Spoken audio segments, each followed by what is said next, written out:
Hi everyone. Thanks for joining us today. My name is Sally Tran and I am the college advisor at Northern High School, and I will be one of the people leading the session on building a college list and application materials. And my name is Milan Hamilton, and I am also a college advisor over at Riverside. So I will also be assisting Sally and helping to lead this session. So thanks for joining us. All right, so we have a little presentation, but since there aren't a ton of us here in this room, it means that definitely feel free to pop in at whatever time to ask any questions. If you want us to show you something or expand on something, we definitely can. And then I'm just gonna go ahead and presentation. And at the end, we also have built in some time for y'all to go ahead and have a turn at building a college list and getting application materials ready. So the structure for this little presentation is going to be, first we're going to talk about how to look for programs, how to think about your personal preferences for building a college list, making sure your college list has variety, and then at the end we'll talk about application materials. Okay, so number one, the most important thing I would say to think about for building a list of schools that you want to apply to is to think about what program you want to enroll in. You're going to school to get an education, hopefully towards some career. If you already know what kind of career you want to go into, whether that's science or whether that's something even more specific than science, maybe electrical engineering or marine science or something like that, you want to make sure that you're going to a school that offers that program, because not every school does offer every program. And even the schools that do offer programs, some schools are going to be stronger than other schools in a respective program. So you want to make sure that the school has what you want to study in. The best way to look for these programs, I think that Google is perfectly all right to look for a list of like the top schools in North Carolina for nursing or something like that. One thing to be careful of if you are going to go about searching for programs in this way is that if you're searching, you'll probably find some graduate level programs on top of undergraduate programs. And what you are looking at as a high school student is not a graduate level program. The graduate level programs are for after students go to a college and have a bachelor's degree. So you are looking for undergraduate programs in XYZ. Now, if you don't have a sense yet of what kind of programs you're interested in, that's also totally okay. You don't have to know what you want to study in order to go to school. It just helps narrow down the list a little bit. But programs is definitely a really good place to start if you already have a sense of what you want to study. Do you have anything you want to add to that, Milan? Yeah, a really great tool that I like to use and I tell my students over at Riverside is CFNC. On their website, they have a great tool where you can actually search for colleges by their program. And so like Sally said, depending on what you're interested in, or even if you don't have really a good sense, if there's some ideas of major types or classes that you maybe even enjoy right now, you can see what kind of programs that school offers. And they will tell you whether it's, for a bachelor's degree, for a master's, for a doctorate. So you'll want to make sure that you know that the program that they offer is for undergraduate students, which would be your bachelor's degree. But that's really a great tool to use just to see kind of what you may be going into. Also, if you don't have an idea, I definitely didn't really have an idea what I was interested in when I was applying to school. And then even when I did have an idea, I completely switched it and did a 180 while I was at at college. And so I think that's okay too. So if you're not entirely sure, I also recommend finding schools that offer you a wide range of programs and interests that may be tailored for you. So let's say you're like, oh, you know, I really, really love my art classes, or I'm interested in music and I love to dance. Or if you're saying, oh, you know, I may want to be pre-med, find some schools that may offer you a wide range of programs that can kind of give you the best of both worlds. So that way, if you were going to switch up your major or switch the program that you were interested in midway through school, you kind of have some options and you chose a school based on what was a good fit for you all around.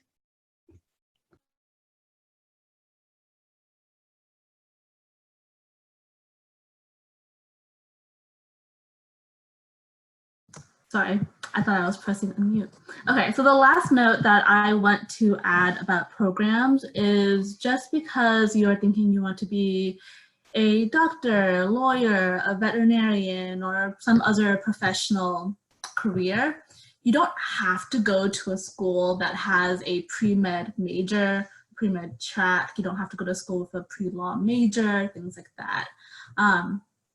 If you have that kind of a career in mind, pre-vet, pre-law, pre-dentistry, like all of that stuff, those tracks and majors would help you prepare. They'll give you a really good sense of the different classes you have to take. They will probably have a good structure for mentorship and other opportunities, but they aren't necessary. They aren't required for you in order for you to go to med school or in order for you to go to law school or something. So if you are seeing that there's this school that you love for any number of other reasons, but they don't have that pre-professional major or pre-professional track out there, that's all right. At that point, it is up to you to make a decision on what matters more to you. Those other factors of the school, or whether you think you will thrive more by taking advantage of that pre-professional track or pre-professional major. All right, so personal preferences. There are a lot of factors that go into personal preferences. I think the biggest one is going to be location. So there are lots of different ways we can think about location as well. The first one that most students already can have a sense for is whether they want to study in-state or out of state. And that's whether you want to stay in North Carolina or whether you don't. The other thing about in-state and out of state, though, besides just I want to stay in North Carolina or I don't want to stay in North Carolina, is that if you've lived in North Carolina for some time, then you would probably qualify for in-state tuition at any of the public colleges and universities, which would allow you for cheaper tuition rates than if you were an out-of-state student. So what that means is that for typically, if you were to go to any of the public colleges or universities in North Carolina, the tuition rate that they charge for you is probably going to be lower than the tuition rate that any private schools charge or any tuition rates that any public out-of-state schools charge for you. And that's something you want to think about carefully because money is important.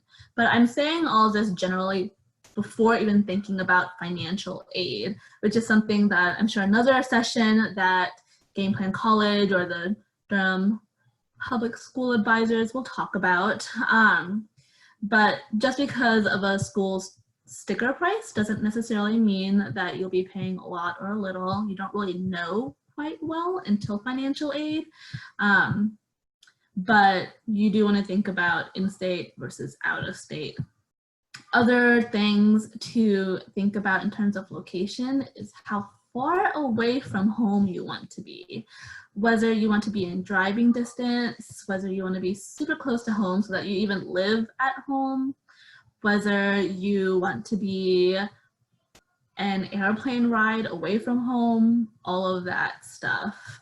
If you're thinking about pros and cons of living close to home versus living away from home, I think the benefits of living close to home are largely cost related because you'll be able to return home So you'll save on transportation, you'll probably save on laundry because maybe you'll come home and do your laundry. Whereas for if you're living farther away from home, you'll probably have to pay more to get home for breaks and such. Obviously with COVID-19, the problem of traveling gets a bit iffier as well. Other things to think about though is that if you're living far away from home, they'll give you a better chance to be independent and live your own life with your parents not hovering over you as much as when you're living with them. Other things related to location or the setting of the college, so whether it's an urban city, big city, small city, rural, whether it's in a mountainous area, a beachy area, all of those different things. Even the weather that the school's location has often, whether it rains a lot, whether it's too cold for you, whether it's too hot for you. So many factors that can go into location.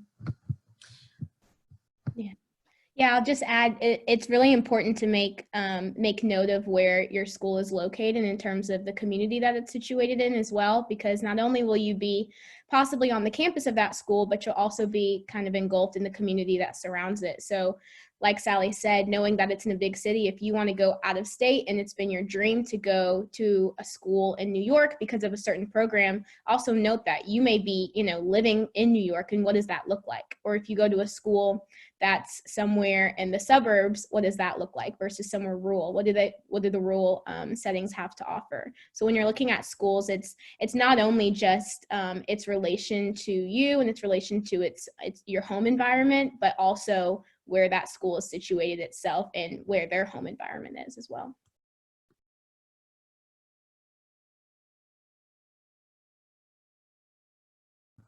Juan, do you want to talk about what other things go into personal preferences besides location?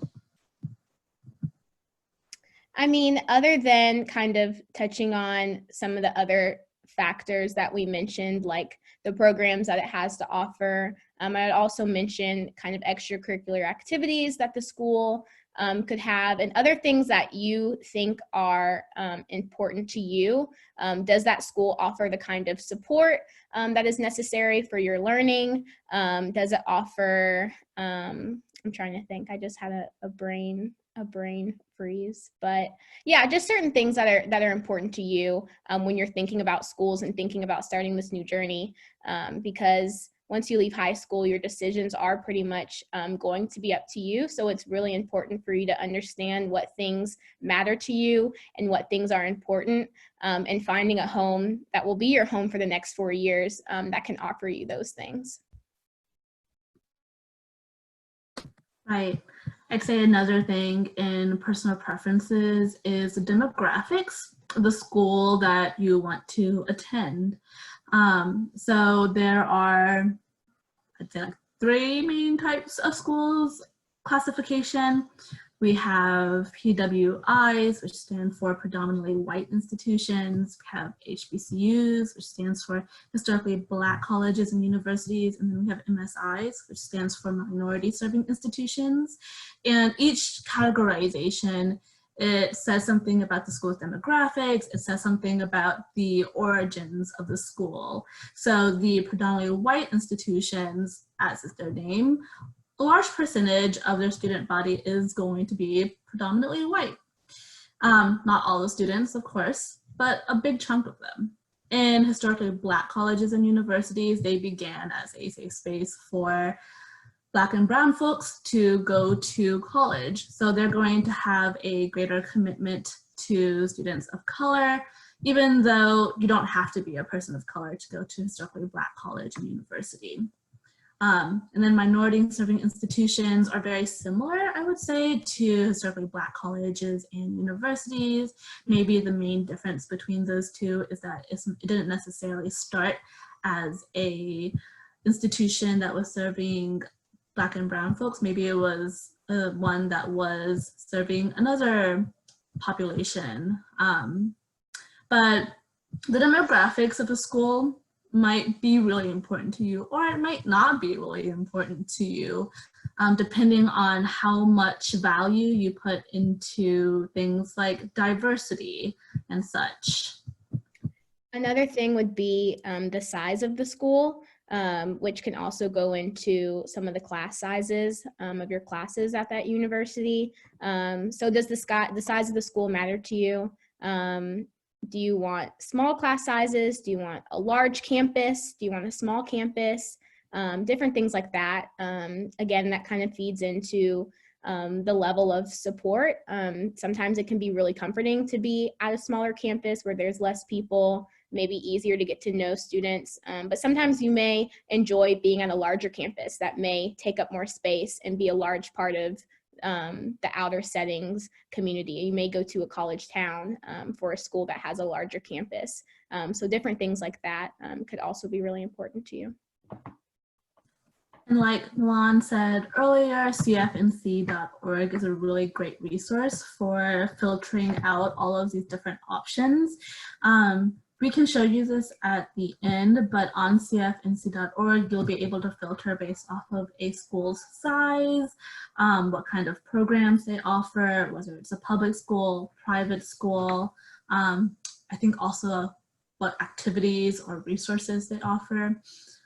So that is a really great resource to just figure out, okay, which schools actually fit my parameters, because maybe you know exactly what school, what it looks like, but you don't know which school has that atmosphere you want and the size you want and all of that. And some of the best ways also to get this information also, other than doing some of your own research, is attending info sessions that the schools have to offer. So many of you know that your DPS advisors and Game Plan College have been working really, really diligently to provide a bunch of info sessions virtually since schools can't come to campus. And so make sure you hop on those info sessions, because it's an opportunity to talk directly to a college representative that works for the school and knows everything that you need to know about that university. And a lot of times they'll share some of this information as well, like the class size, the location, what kind of setting it's in, activities and resources that they have, and different changes that they have every year. So I've even been instructing students, even if you went to an info session last fall for a school, if you're still interested, just hop on again. You may be talking to a different person who can bring a different perspective, but also there may be changes due to COVID and things like that that will be really important for you to know, whether students are living on campus or not, what classes look like virtually or hybrid or on campus. That could be really, really important. So going to those info sessions and doing workshops like this where you're just gaining extra knowledge are some of the best and I think easiest ways to get info about schools. Absolutely. And during those info sessions, they might share something that you didn't even realize you had to think about when looking for colleges, that you didn't even know that you cared about. For example, I think one thing that a lot of students that I've worked with really care about are whether you're allowed to bring a car on campus, whether you need to live on campus for 1 year or 3 years or no years, things like that. And a college's website is typically really good, but sometimes it's hard to find that type of information. So it's just really, I think, much easier to have an admissions representative just throw information at you, and if they miss something, you can use that space to ask them, like, hey, what's the situation on this thing that I really care about? Okay. But yeah, moving on. One really important thing that I want students to realize is that giving yourself a variety of different options so that you have a choice is a really great thing to do. It's very beneficial for you to not put all of your eggs in one place. So the main way that I am talking about this when I'm saying variety, the main thing I mean is how competitive the school is. So different people call it different things. You might hear these terms on the screen: likely, target, reach, dream. You might hear them also be called backup schools, safety schools, lots of different terms, but what it means is just having a school list that has one or two schools in each section so that you can have a variety of different options and give yourself a good chance to get admitted into at least one school. So to give a more concrete example, I might have met with a couple students who said that their schools, or the schools they want to go to, are Harvard, Stanford, Columbia, all extremely competitive schools who have very, very, very small acceptance rates.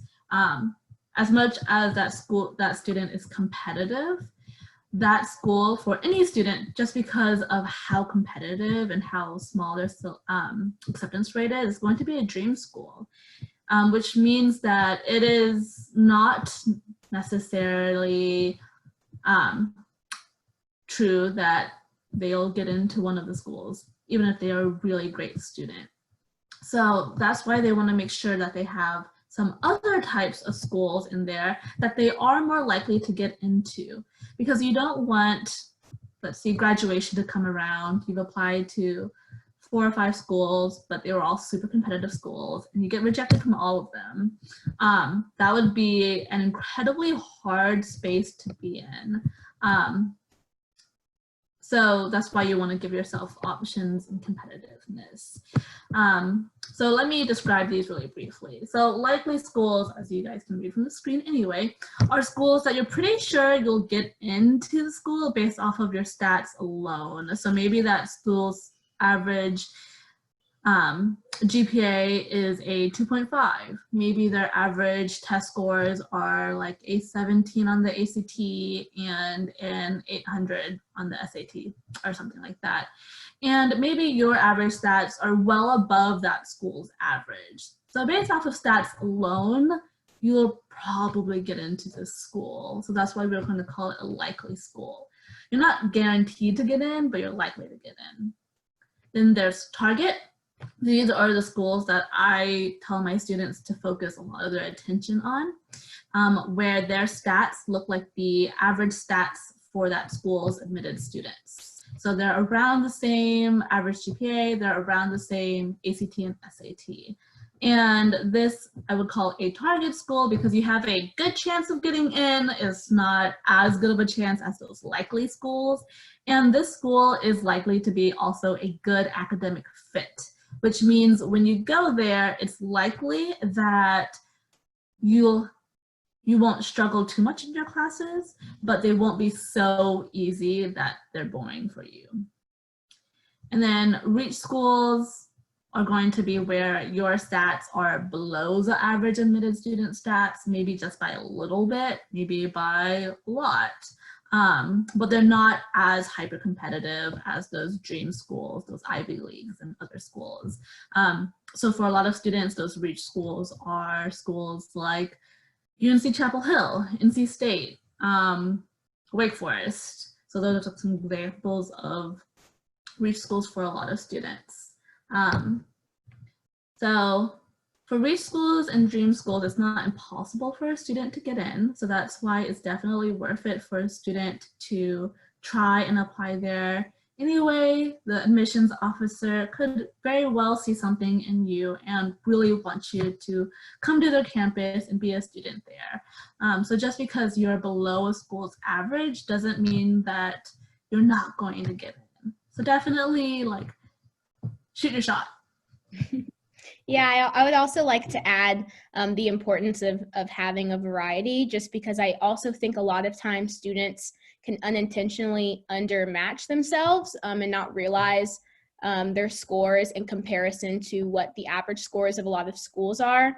And so it really has, I want to just stress that it has nothing to do with capability, but just giving yourself the chance to, like Sally said, make a choice.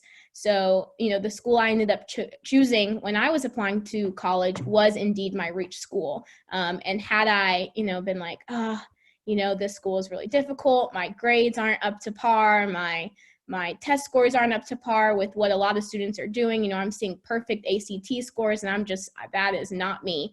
I could have very well not taken the chance and not applied, but I did, and I was lucky to get in, and I'm so grateful that I applied to that reach school. So as much as you put your energy into the target ones that are well for you, also focus into those reach schools, and especially applying to all of these schools early, because when we get later down the road and we talk about the application process in general, which I think actually was talked about last week, you'll know that applying early is a really good chance in getting in and being selected for scholarships and priority consideration and interviews and different things like that, just because you show your interest. So I just, as a personal caveat, keep applying to those reach and dream schools, because you can do it.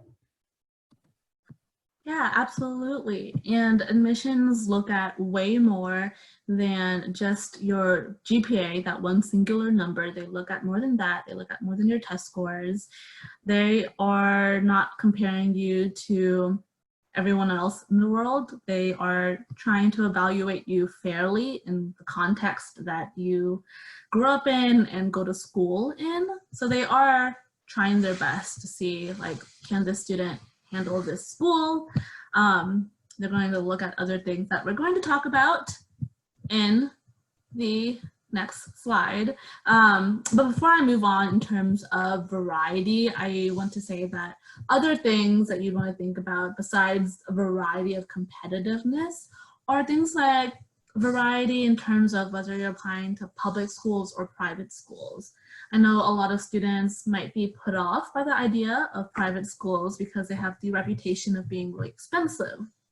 But at the same time, private schools generally have a little more leeway in terms of requirements that students need in order to get in, and also scholarships.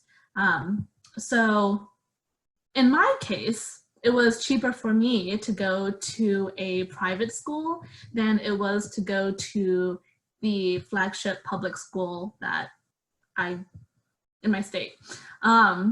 Even though I would have benefited from a much lower in-state tuition. And that's just because of how financial aid worked out. It's because private schools, depending on their values, might be able to offer a lot of money to students to make it really affordable to attend. So that's why, even if you think that you're really worried about cost and you really want to stick to that in-state tuition, it could be really worth it to apply to a private school, because you don't know about your financial aid situation yet. And then, as promised, application materials. Okay, want to take it away, Moa? Yeah, and feel free to screenshot this slide or do whatever you need to do to remember this information. But here we just have listed some of the things that will be required for you in your applications. So whether you're a senior and you're filling out your applications now, or you are a junior or an underclassman, it's definitely good to know what to expect when it comes time to apply to these schools. So you'll need a transcript, which you can request one on that Durham NC website that you see right there. You can also get one from CFNC, and if you're using the Common App, you'll usually be asking your counselor to get that transcript for you. So in general, it's always a good idea to have a relationship with your counselor, because as your college application process begins, they will be the ones submitting a lot of school-related info on your behalf. And they'll want you to, shoot them a quick email asking them to do these things, so it's not just expected of them to be sending all of these things to colleges. Next, you will have a chance to list some of the activities and extracurricular experiences that you've had while being in high school. So this includes clubs, jobs, hobbies, responsibilities, like we have listed here. It can really be pretty lenient in terms of what you list, and especially with COVID, I know a lot of students' main activities were halted or changed or switched up in a way that can sometimes be difficult to list. And so definitely feel free to expand on some of the activities that you have. So if COVID hit and you were tasked with, babysitting your sister every single day, that was something that you didn't do before, maybe because you had soccer, definitely list that. That is something that was, in fact, impactful on your life, and something that you completed. And it's things that the colleges will want to see that you've done. It's really, your activities section is just a chance to get to know you beyond your everyday school life. So what do you complete? What do you do after school? What kind of things are you passionate about? Are you interested in? What responsibilities and leadership roles have you had? Volunteering, different things like that that you may be doing beyond your everyday school life. The next thing is recommendations, which you will be asking for recommendations from your teachers. Most schools will ask you to have 2 to 3 recommendations, and it's always good to have 2 to 3 just in general, even if a school is asking for less.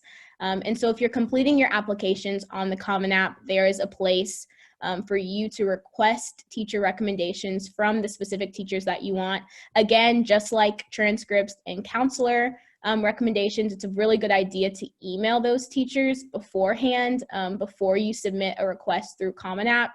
So just shoot them an email and ask them to, if they would be willing to write a recommendation on your behalf. And then also it's a really good idea, in addition to your recommendation, in addition to that request, that you send them some sort of extra substantial information that tells them a little bit about you beyond your classroom, because they may not know you beyond, English 4th period. So they will want to see, just like these college reps, what it is that you do. And so a lot of schools will offer their own brag sheets. If your school doesn't offer a brag sheet on their website, you can find some basic templates online as well. But basically a brag sheet is kind of like an expanded resume in a way, where you're listing the activities that you've completed and kind of just explaining those leadership roles, passions, projects, and different things like that, that will tell you a little bit, that will tell the teacher a little bit about you. And then, of course, you can also request recommendations through Zello and Direct if your school uses those platforms. And if your school doesn't use any of those, or you're not doing those, you can also have the teacher submit your recommendation directly to the university. You'll want to check on the website of the schools that you're applying to see directly how they want it sent, and ensure that you have the date postmarked by the date that they are requesting of you. But that is also another way to submit it as well. Next is test scores. So many schools this year have gone test optional. So it really is your choice, if your school is test optional, whether you would like to send your scores or not.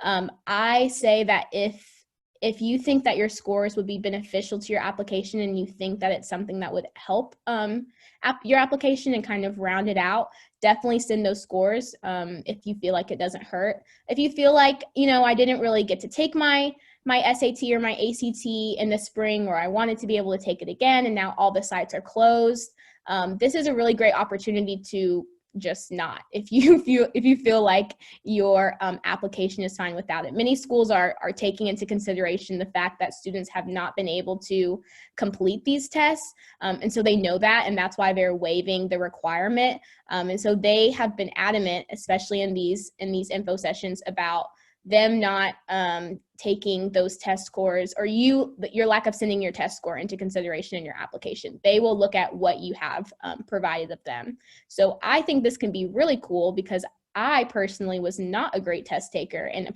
I was in your shoes, I would have loved to have the test optional option for me. So definitely use that to your discretion. But if you do decide to take the test, there's two options, the ACT and the SAT, and some schools will also require you to have subject tests as well, which are tests in specific areas. And so it's up to you which one you would like to take, or both. They kind of do different things, and so sometimes it's beneficial to take both just to see which one you might be better at, just because they focus on different areas.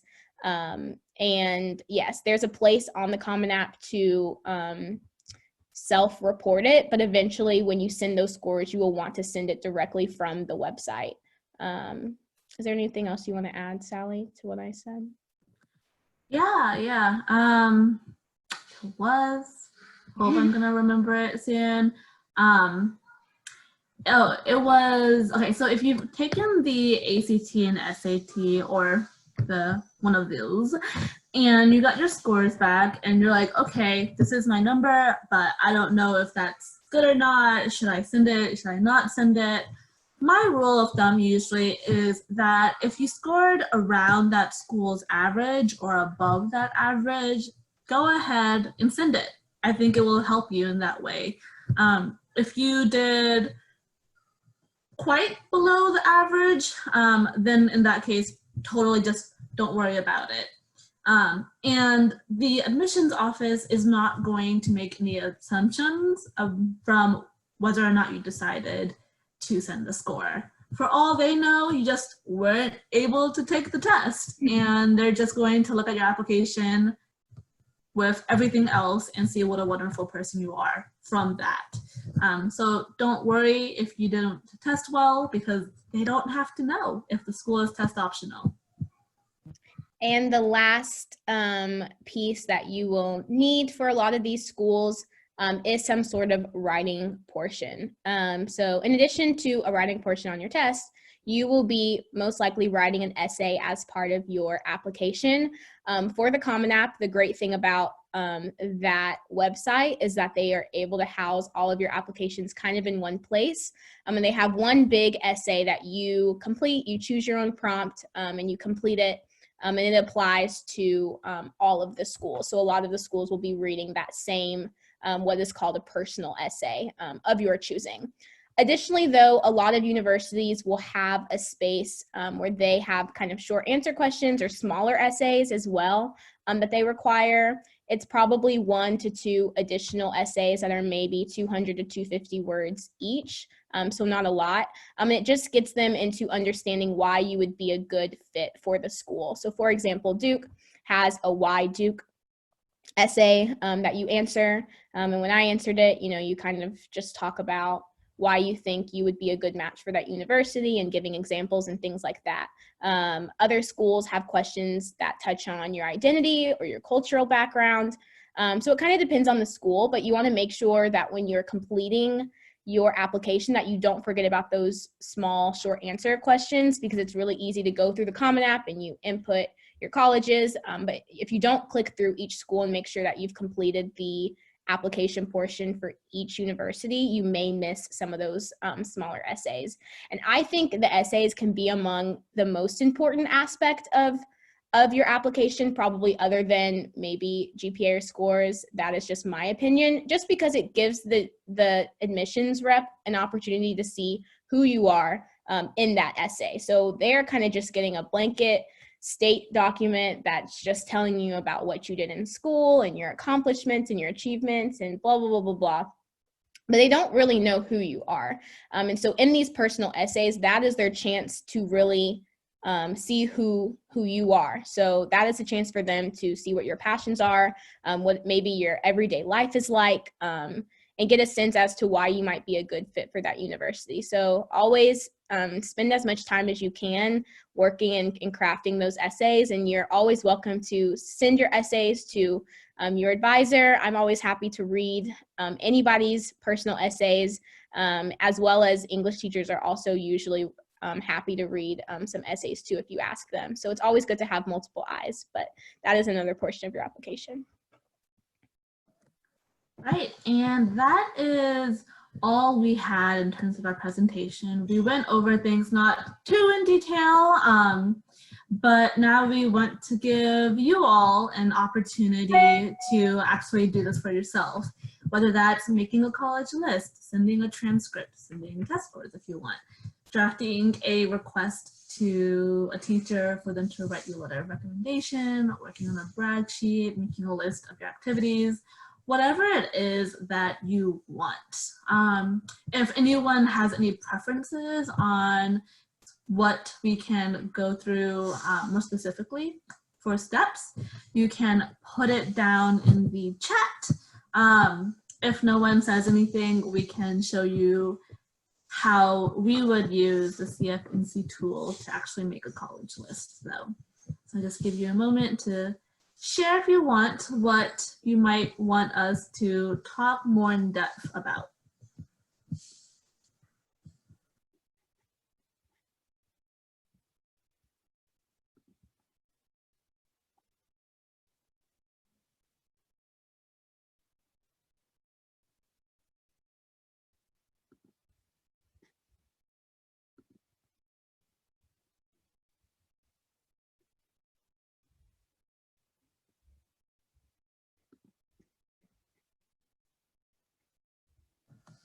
Okay, I'm not seeing anything, so I'm going to transition from this presentation, stop it for a moment, and then I'll take y'all over to cfnc.org.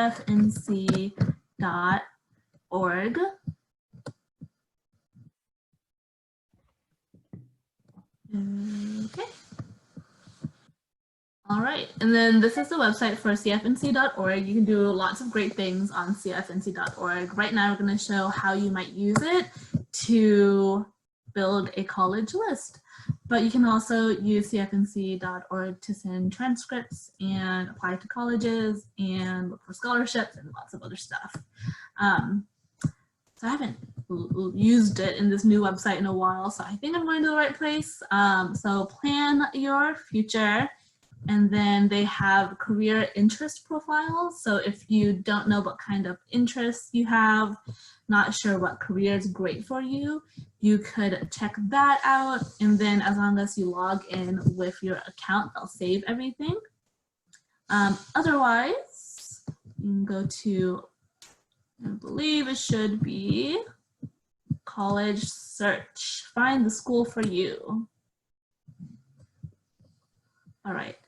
One thing to note is that CFNC is pretty exclusive to North Carolina, so you're not going to get, I don't know if they have any out-of-state options on there right now, but they're going to be mostly in North Carolina. I'll show another resource that will have more options if you are interested in out-of-state schools, but if you're pretty sure you want to stick to North Carolina, cfnc.org is a really great place to start.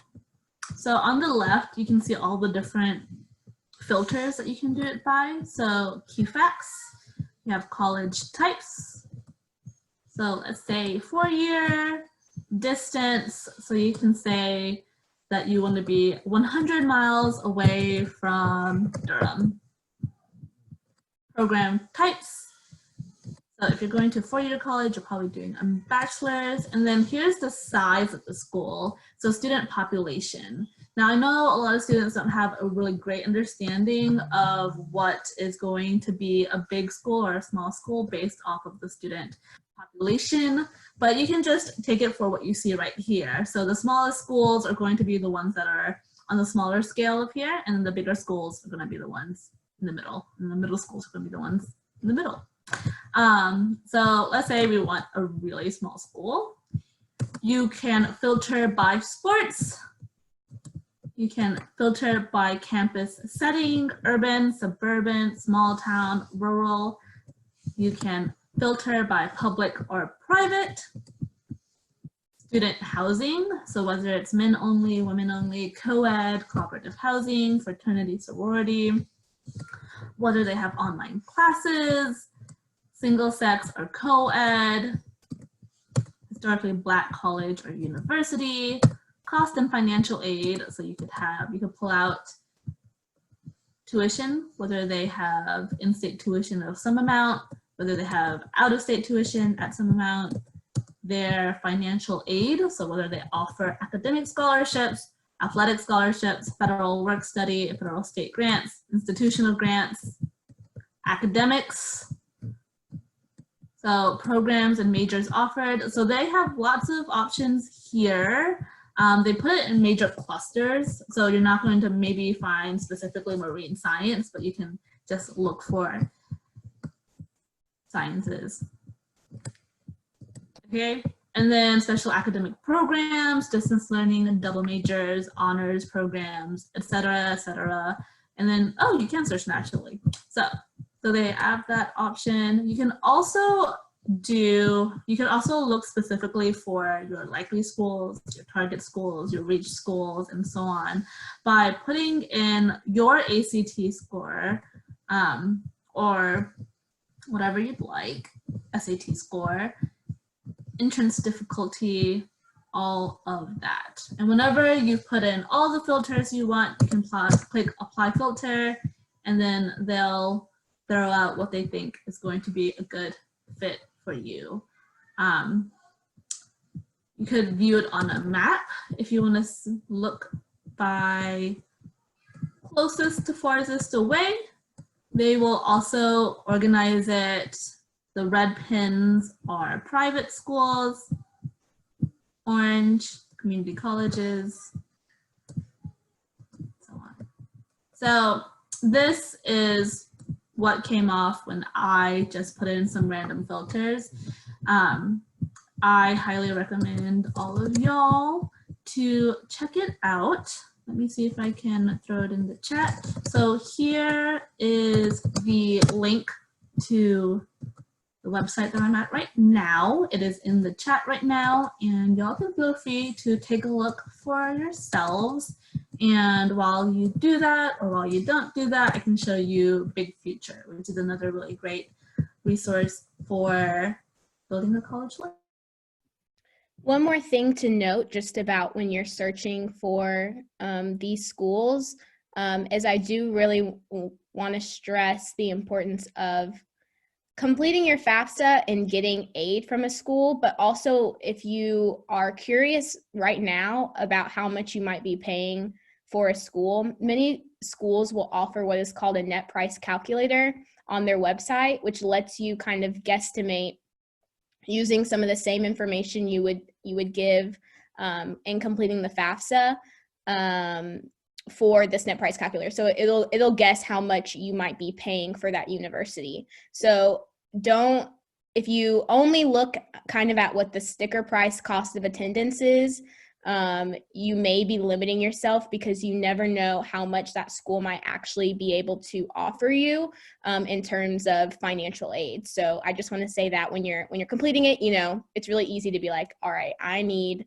a school that is $1,000 in tuition. It's like, well, yes, but you can also apply to schools that maybe significantly more and see if you could get as much money as, where you only have to pay $1,000. So you never really know until you look at the net price calculator, until you really get that FAFSA financial aid statement back. So just make note of that. Like Sally said, the same was for me when I was applying to schools.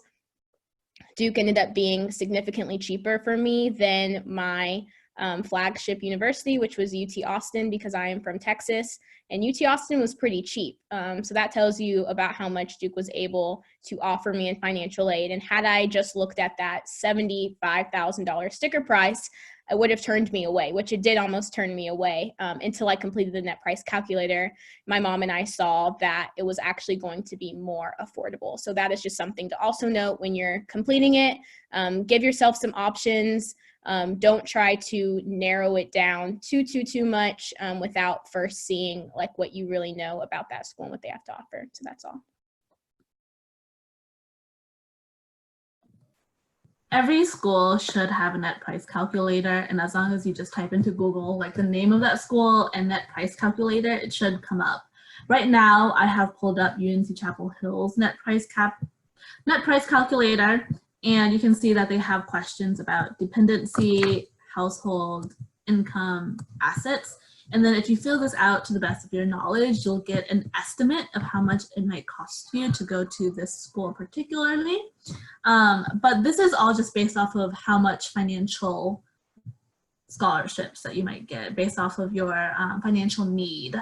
So if you are a student who is very exemplary and you qualify for merit scholarships, it might even be cheaper than that. And if your finances change, that would also affect how accurate the net price calculator is. So the net price calculator is a really good place to start. It really is, especially since a lot of people probably don't know how much colleges cost off the top of their head. I had no clue how much colleges would cost. So this will give you numbers to work with, but it's just an estimate. So get the numbers, but take it with a grain of salt, because it is likely that you might actually end up with way more money than you thought you might get. So that's net price calculator. Really should be able to find it in any school. But back to looking for colleges, Big Future is another resource. And much like cfnc.org, they have different filters that you can use. So a lot of it's going to be pretty much the same. Big Future, I would say, has more schools in their database, and they've been doing national data collection for different types of colleges longer than CFNC, because CFNC's focus is with North Carolina. So if you're pretty sure you want to go to school out of state, then Big Future, I would say, is a stronger resource than CFNC probably. And with Big Future, you can select a specific major if you wanted.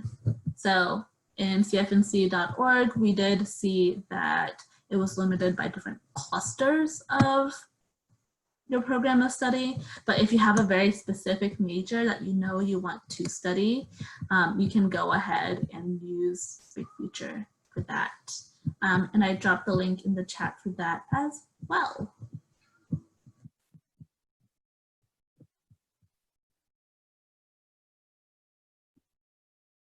So yeah, that is pretty much all that we had for you all today. I hope it was helpful in just getting kind of the bare bones beginnings to your college list and figuring out what kind of things you may need.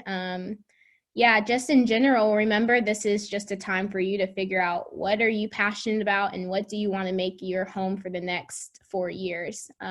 So finding a college that will be a good fit for you is super important, because that will be where you are for some time. And so you want to make sure that you're being diligent about the schools that you're applying to, giving yourself variety and choice, and also finding things that work for you and your interest.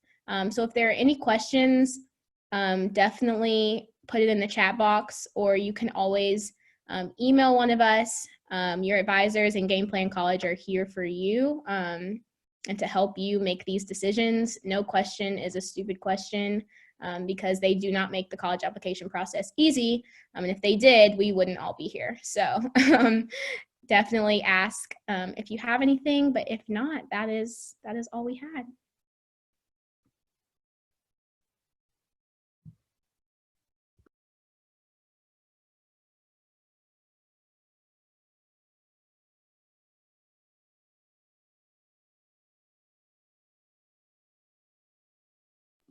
Do you have any wrap-up words, Sally?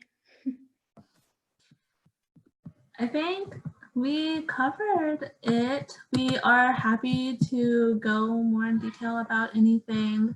I did realize that maybe one thing we left out is how many schools should be on a college list. So if you want to quickly address that. Yeah, I would say at least have 3 to 5 schools that you are interested in. If you choose to go on the lower side, that is 3, then you will want to make sure that you have one probably in each category, but definitely upwards to 5, just to give you an opportunity to have some variety in your list. So that is always what I, and I'm sure other advisors, recommend.